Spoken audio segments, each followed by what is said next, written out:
junačke divne razgovore, vitezovi slavne Crne Gore, i o jednom zabješe zbora, kog je junaka zade Crna Gora.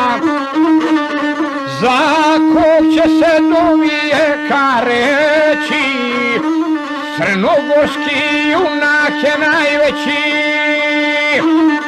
kom će ime sjati ka zvijezda, iz najveće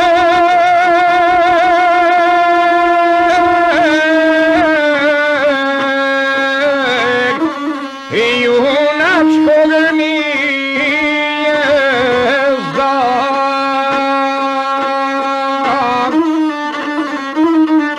Kao sjajna zvijezda danica Crne Gore da je perjanica, svi vladari Petrovića kuće su do tome davali nijesu,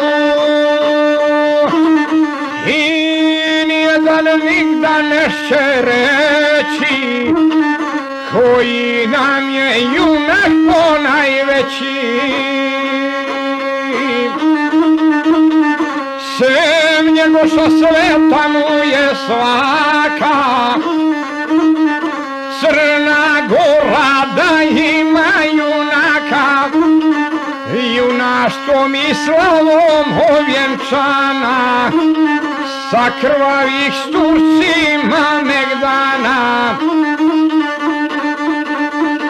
U gnijezdu junaka i ljudi, junačkim djelima presudi, gdje je teže nego ovo steći, ime da je junak ponajveći, reče njegoš od svih junačina, najveći je Nikac od Romina.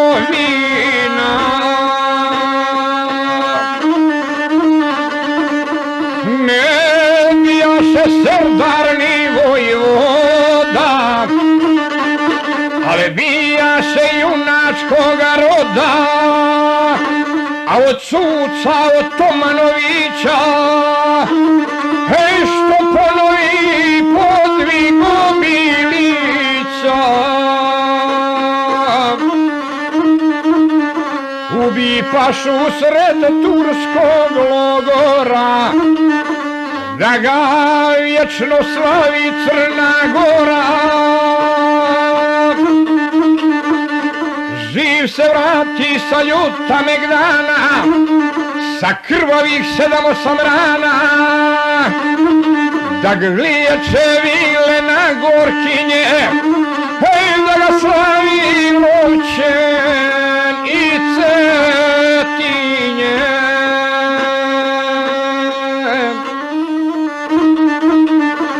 Da ga slavi srpstvo svekoliko, jer učinje što ne moga niko, kroz u našu istoriju slavnu, na krvavom od boja megdanu, još Turcima on harače ište, dok svi drugi po Turcima pište. I zato je pravo istina, najveći je Nikac